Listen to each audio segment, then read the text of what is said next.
پچھلے پروگرام میں آپ کو حصے داری کے بارے میں بتایا تھا کہ بکرا بکری دمبا دمبی میں حصے کا کوئی تصور نہیں ہے، یہ ایک مستقل قربانی ہے جو ایک شخص کی طرف سے ہی ہو سکتی ہے۔ یہ الگ بات ہے کہ ایک شخص کر کے اس کا ثواب پورے گھر کو بخش دے، یہ ہو سکتا ہے، لیکن یوں نہیں ہو سکتا کہ ایک قربانی کے بارے میں یوں کہا جائے کہ یہ ہم 2 کی طرف سے ہے، ہم 10 کی طرف سے ہے، اس طرح قربانی ادا نہیں ہوگی، کیونکہ نبی کریم صلی اللہ علیہ وسلم نے گائے کے بارے میں صراحتاً ارشاد فرمایا کہ گائے میں 7 حصے دار ہو سکتے ہیں، گائے کے 7 حصے یا گائے کے 7 حصے 7 کے لیے کفایت کریں گے۔ یہ سری حدیث بخاری وغیرہ کی موجود ہے، تو اس سے معلوم ہوا جب گائے میں 7 حصے ہیں تو ایک حصے میں ایک حصہ ایک کی طرف سے ہوا، اور اس ایک حصے میں نبی کریم صلی اللہ علیہ وسلم نے کسی کی شراکت کے بارے میں ارشاد نہیں فرمایا۔ اس سے معلوم ہوا کہ گائے کا ایک حصہ جب ایک کے برابر ہے اور گائے اور اونٹ کے بارے میں یہ کلام ہے، بکرا بکری کے بارے میں نہیں ہے، تو معلوم یہ ہوا کہ بکرا بکری ایک ہی کے لیے ہوگی اور گائے کا ایک حصہ ایک بکرا یا ایک بکری کے برابر ہوگا، لہٰذا معلوم ہوا اس میں 2 آدمی شریک نہیں ہو سکتے۔ باقی گائے اور اونٹ کا جیسے بھی آپ کو بتایا حدیث میں آ ہی گیا ہے کہ اس میں 7 حصے دار ہو سکتے ہیں، زیادہ سے زیادہ کوشش یہ ہونی چاہیے کہ اگر آپ 7 حصے دار ہیں تو پھر تو ایک ایک حصہ مختص ہو ہی جاتا ہے، لیکن اگر اس سے کم ہیں تو بالکل حصے دار ہو سکتے ہیں، لیکن وہ حصے کسی نہ کسی کی طرف مختص کرنے چاہیے۔ ایسی صورتحال نہ بن جائے کہ ایک حصے میں 2 آدمی شریک ہوں۔ مثال کے طور پر جیسے آپ کو بتایا تھا کہ 2 آدمی پیسے ملا کر ایک گائے لے کر آ جائیں، تو پھر اس کے حصے جب ڈیوائیڈ کریں گے تو اگر یوں کہیں بھی ہم دونوں کی طرف سے تو 3.5 حصے بن جائیں گے، اور اس میں خطرہ یہ ہے کہ جو 7واں حصہ ہے اس میں گویا کہ دونوں کی شراکت ہو رہی ہے، تو اس لیے یوں کہیں کہ 4 حصے آپ کے، 3 حصے میرے، یا 3 میرے اور آپ کے، اور ایک حصہ نبی کریم صلی اللہ علیہ وسلم کے لیے، تو یہ بہتر ہے اور یہی صحیح طریقہ ہے۔ ایک کالر ہمارے ساتھ ہیں، کال لیتے ہیں۔ السلام علیکم۔ وعلیکم السلام۔ جی، کیا حال ہے؟ اللہ کا بڑا کرم۔ میں حالہ سے بات کر رہی ہوں مفتی صاحب، میرے 3 کوشچن ہیں۔ جی بولیے۔ پہلا کوشچن میرا یہ ہے کہ اگر کسی کے پاس 1 تولہ یا 1.5 تولہ سونا ہو تو اس پر قربانی کا کیا حکم ہے؟ ٹھیک ہے، اور دوسرا یہ ہے کہ جو عقیقہ نام 7ویں دن کہتے ہیں کہ نام رکھنا سنت ہے، 7ویں دن بچے گا، تو اس میں جو عقیقے کے جو دعا پڑھی جاتی ہے یا بکرا ذبح کیا جاتا ہے یا حلق کیا جاتا ہے، تو وہ ایک ساتھ ترتیب قائم کرنا کیا ہے؟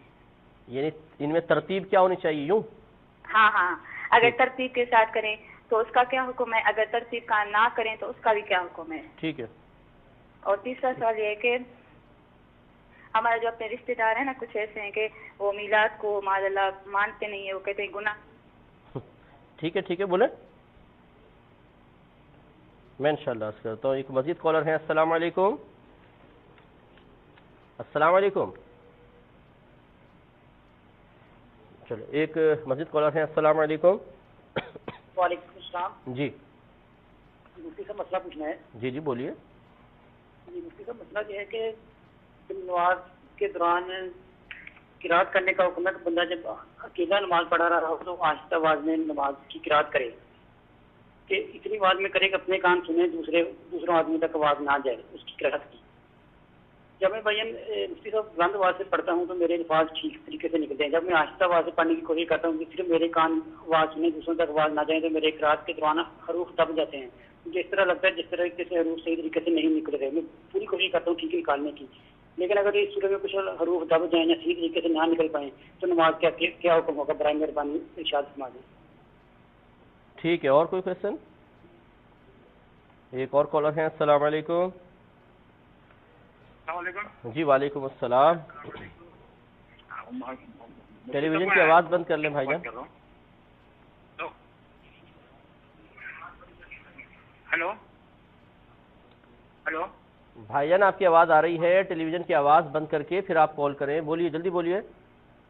ہاں جی دیکھیے، حیدرآباد دکن سے بات کر رہا ہوں۔ مولانا جو درس بخاری دیتے ہیں نا، اس کا ترجمہ کس کا لینا چاہیے؟ ذرا وہ کتاب کہاں ملتی یا تفصیل سے فون نمبر دی تو بڑی مہربانی تھی۔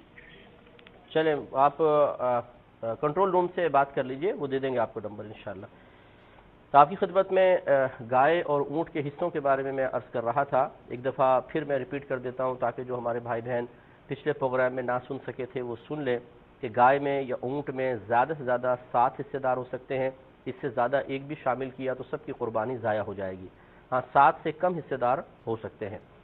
دوسری بات یہ ہے کہ سب کے سب کی نیت، جتنے 7 شرکا ہیں سب کی نیت اسی سال کی قربانی کی ہو. کوئی بھی ایسا نہ ہو کہ وہ پچھلے سال کی قربانی کی قضا کی نیت سے قربانی کر رہا ہو تو سب کی قربانی ضائع ہو جائے گی. اور بعض فقہا نے فرمایا کہ ضائع نہیں ہوگی، اس کی قربانی نہیں ہوگی، باقی سب کی ہو جائے گی. تو اس لیے احتیاط یہی ہے کہ آپ معلوم کر لیں سب سے کہ بھئی آپ کا اسی سال قربانی کا ارادہ ہے یا نہیں ہے. اور وجہ اس کی بتائی تھی کہ پچھلے سال کی قربانی رہ جائے تو پھر اس قربانی کا کفارہ ہوتا ہے، قربانی کی شکل میں قضا نہیں ہے. تو لہذا جتنے کی ایک حصہ بنتا ہے وہ آپ صدقہ کر دیں تو پچھلے سال کی قربانی کی گویا کہ قضا یا اسے کہہ لیں کفارہ ہو جائے گا. اسی طرح سب کی نیت قربانی کی ہو یا عقیقہ کرنے کی ہو، یعنی بعض کی نیت قربانی کی، بعض کی عقیقے کی ہو جائے گی. لیکن اگر ایسا ہو کہ 6 آدمیوں کی نیت قربانی کی ہے اور ایک صرف فقط گوشت حاصل کرنا چاہتا ہے تو سب کی قربانی ضائع ہو جائے گی. نیت سب کی قربانی کی ہی ہونی چاہیے. اور سب کی ضائع اس لیے ہو جائے گی کہ جب یہ شخص ارادہ کرتا ہے کہ میں نے فقط گوشت لینا ہے تو چونکہ جب تک گوشت کی تقسیم نہ ہو ہر حصے میں ہر ایک کا مطلب شبہ ہے کہ اس کا حصہ ہوگا، یعنی پوری گائے میں 7 شریک ہے نا، تو اس لیے جب تک یہ تقسیم نہیں ہو جاتے تب تک حصہ مختص نہیں ہوتا. جب تک نہیں ہوتا تو ہر حصے میں ہر شریک گویا کہ شریک ہے، ہر حصے میں پوری گائے میں. تو جس کی یہ نیت کا فساد ہے وہ پوری گائے میں سرایت کر جائے گا اور پوری گائے میں سرایت کرنے کی وجہ سے سب کی قربانی ضائع ہو جائے گی. اسی طریقے سے ایک پہلے چلیں کال لیتے ہیں. السلام علیکم. وعلیکم السلام مفتی صاحب. اوہو جی بھائی السلام علیکم. وعلیکم السلام. مفتی صاحب کل بات کر رہا ہوں ڈیرہ اسماعیل خان سے. اچھا بھائی جان ڈیرہ اسماعیل خان سے کر رہے ہیں ماشاءاللہ، اور اتنی برق رفتاری ہے آپ کی. اچھا مفتی صاحب میرے 3-4 سوالات ہیں. جی فرمائیے. مفتی صاحب میرا پہلا سوال یہ ہے کہ یہ اگر ہم اپنے بچے کا نام صرف محمد رکھنا چاہیں تو اس میں کوئی حرج تو نہیں ہے؟ محمد کے ساتھ دوسرا نام لگانا ضروری ہے کیا؟ ٹھیک ہے. اور سر دوسرا سوال میرا یہ ہے کہ جو ہے یہ گناہ ہے کس میں؟ نماز میں؟ کہاں؟ کسی بھی چیز میں اگر انسان یعنی قربانی میں اگر ترک واجب کرتا ہے تو اس میں گناہ ہے؟ ٹھیک ہے. سر تیسرا سوال میرا یہ ہے کہ آپ نے کہا تھا کہ جو شخص نان نفقہ نہیں دے سکتا تو اس پر نکاح مکروہ ہے، تو غریب آدمی جو نان نفقہ نہیں دے سکتا تو اس کے لیے کیا حکم شریعہ ہوگا؟ ٹھیک ہے. اور سر چوتھا سوال یہ ہے کہ یہ جو ڈرامہ وغیرہ دیکھنا ہے یہ جی بولیں. ڈرامہ چلے میں بتاتا ہوں ڈرامہ دیکھنے کا شرعی حکم بھی بتا دیں گے آپ کو. ایک اور کالر ہے. السلام علیکم. السلام علیکم. وعلیکم السلام. جی فرمائیے. میں سجاد ہو رہا ہوں. جی بولیے. جو آدمی ہو جاتا ہے اس کے لیے قربانی کا کیا حکم ہے؟ کس کے لیے؟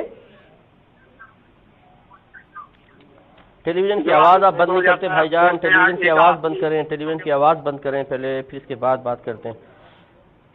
اچھا تو بہرحال اب ڈراپ ہو گئی. میں بڑی معذرت چاہتا ہوں کہ اس میں تقریباً میرے خیال میں 9 سال ہو گئے کہتے ہوئے، اور سینکڑوں پروگرامز میں کہ جب آپ کال کریں تو ٹیلی ویژن کی آواز بند کر کے کال کریں، اس سے ڈسٹربنس ہوتی ہے. بڑی معذرت چاہتا ہوں آپ کی لائن ڈراپ ہو گئی ہے. چلے ایک اور کال لیتے ہیں، پھر انشاءاللہ مسائل اور جوابات کی طرف آئیں گے. السلام علیکم. وعلیکم السلام. جی مفتی صاحب مجھے پہلا سوال یہ کرنا ہے کہ میں نے ہمارا کاروبار زیادہ اچھا نہیں چلتا تھا تو میں نے کہیں حدیث پڑھی تھی کہ یہ درود شریف ہے چھوٹا سا، تو وہ اگر پڑھیں تو کاروبار میں اللہ تعالیٰ بہت برکت ڈالتا ہے. نبی کریم صلی اللہ علیہ وسلم نے فرمایا کہ جس کا رزق، جس کو چاہیے کہ رزق وسیع کرے، مثلا کہ مجھے صحیح طرح سے حدیث تو نہیں آتی تو وہ یہ درود پڑھے، تو میں کتنی دفعہ دن میں وہ پڑھوں؟ پہلے وہ درود شریف تو بتا دیتی ہیں کون سا ہے. اللہم صلی علی محمد عبدک و رسولک وصلی علی المؤمنین والمؤمنات والمسلمین والمسلمات. ٹھیک ہے بتاتا ہوں. تو دوسرا سوال ہے میرا کہ اگر کبھی کسی نے بچپن میں کسی کا کوئی پیسہ یا کوئی چیز اٹھا لی ہو اور اسے بڑے ہو کے ہوش آیا کہ یہ میں نے غلط کیا، یہ میرا سرقرض ہے، میں اسے لوٹا دوں، تو اس سے بات کی جا کے کہ میں یہ چیز آپ کی میں واپس کرنا چاہتا ہوں، میں نے یہ آپ سے چوری لے لی تھی یا بغیر پوچھے لے لی تھی، تو وہ آگے سے کہے کہ یہ آپ میں 100 روپیہ مثلاً ہے تو 100 نہیں، آپ نے تو میرا 50,000 دینا ہے، میں آپ کو نہیں معاف کروں گا، مجھے 50,000 لوٹاؤ. تو وہ بندہ کیا کرے؟ وہ 50,000 دینے کی تو ہمت نہیں رکھتا اور نہ اس نے 50,000 لیا ہے. اب اس کے بارے میں کیا خیال ہے؟ وہ کیا کرے اس کے بارے میں؟ اور میرا تیسرا کوشچن ہے کہ اگر ایک منٹ یہاں لکھے تھے سارے، وہ تیسرا میرا کوشچن ہے کہ یہ جو بالوں کو کلر لگاتے ہیں آج کل، یہ میں نے سنا ہے ویسے کہ یہ گناہ ہے، تو آج کل تو چھوٹے چھوٹے بچوں کے بال سفید ہو جاتے ہیں تو ان کے بارے میں آپ کیا کہیں گے اگر بول گئے تو؟ ٹھیک ہے. اور میرا کوشچن کیا تھا ناصرت تو کی پہلے سب کچھ انتظام کر کے رکھ لے کرے بہن جی. ایک کالر مزید ہے. السلام علیکم.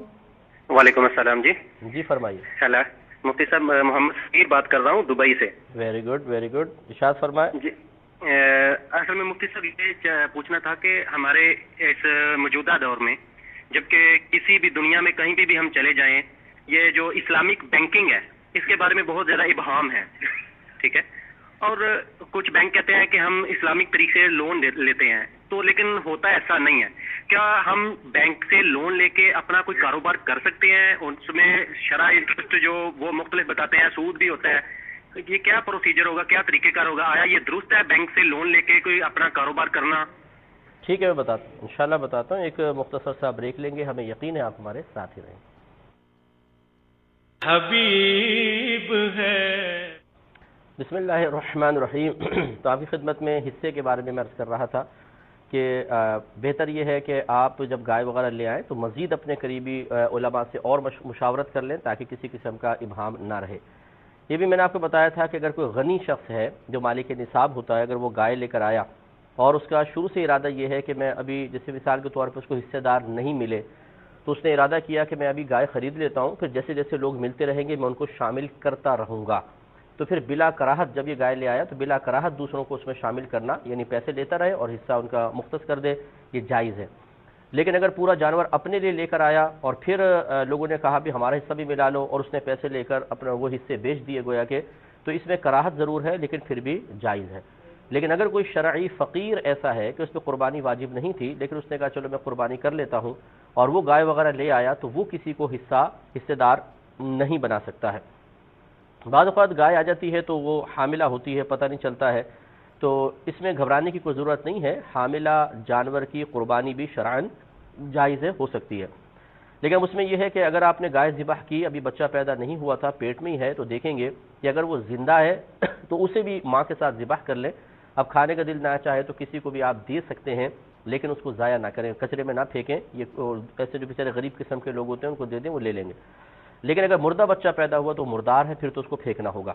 اور اگر گائے نے قربانی کے دنوں سے پہلے بچہ دے دیا مثال کے طور پر، تو پھر بھی حکم شرع یہی ہے کہ قربانی کے وقت بچے کو بھی ذبح کریں گے، ماں کو بھی ذبح کریں گے، کیونکہ یہ قربانی کا گویا کہ حصہ ہی تھا. اور اگر بالفرض آپ نے روک لیا، اسے نہیں ذبح کیا، تو پھر بھی یہ قربانی کا حصہ ہی رہے گا، اس کے بعد اس کو ذبح کرنا پڑے گا. لیکن قربانی کے دنوں میں ذبح کریں گے تو آپ اس سے گوشت کھا سکتے ہیں، اور ابھی نہیں ذبح کیا، بعد میں ذبح کیا احساس ہو جانے کے بعد، تو پورا کا پورا صدقہ کرنا پڑے گا.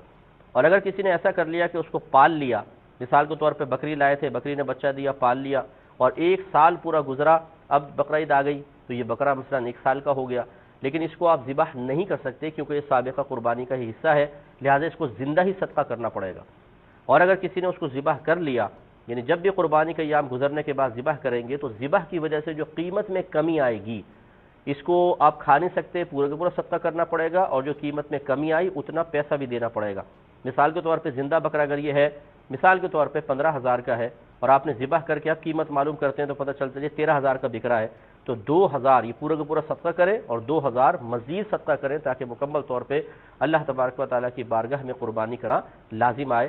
تو اس لیے ان مسائل کو بھی ذہن میں رکھنا چاہیے. قربانی کا جانور کچھ دن پہلے لا کر اس کی دیکھ بھال کرنا یہ افضل ہے، اولا ہے اگر آپ کے پاس جگہ ہو تو.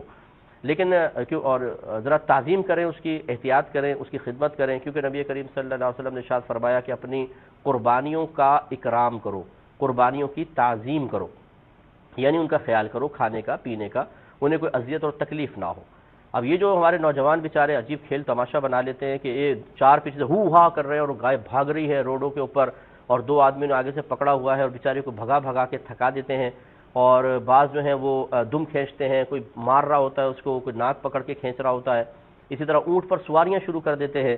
تو یہ سب شرعاً ناجائز ہے. اس طرح یہ ظالمانہ حرکات کرنے سے گنہگار ہوں گے. اگر نابالغ بچے ہیں تو وبال ان پر بڑوں پر ہوگا جو دیکھ کر بھی خاموش ہیں، اور اگر بالغان ایسا کر رہے ہیں تو سب کے سب گنہگار ہوں گے. انہیں اللہ کی بارگاہ میں توبہ کرنی ہوگی، اور جانور سے معافی مانگ نہیں سکتے. خوب اللہ کی بارگاہ میں توبہ کریں، کیونکہ جانور پر ظلم کرنا یاد رکھیں انسان پر ظلم کرنے سے زیادہ سخت ہوتا ہے. اس لیے کہ آپ انسان سے معافی مانگ سکتے ہیں، جانور سے کیسے معافی مانگیں گے؟ تو اس کی میدان معاشر میں گرفت کے امکانات زیادہ ہوتے ہیں. اور اچھا کھلائیں، اچھا پلائیں، اس کو اس میں کمی نہ کریں، اور پھر آپ قربانی کے ایام میں ان کو ذبح کریں. انشاءاللہ امید ہے کل بھی اس کے بارے میں تھوڑا سا مسئلہ کریں گے، ذبح کے مسائل بتا دیں گے تاکہ مکمل طور پر یہ چیپٹر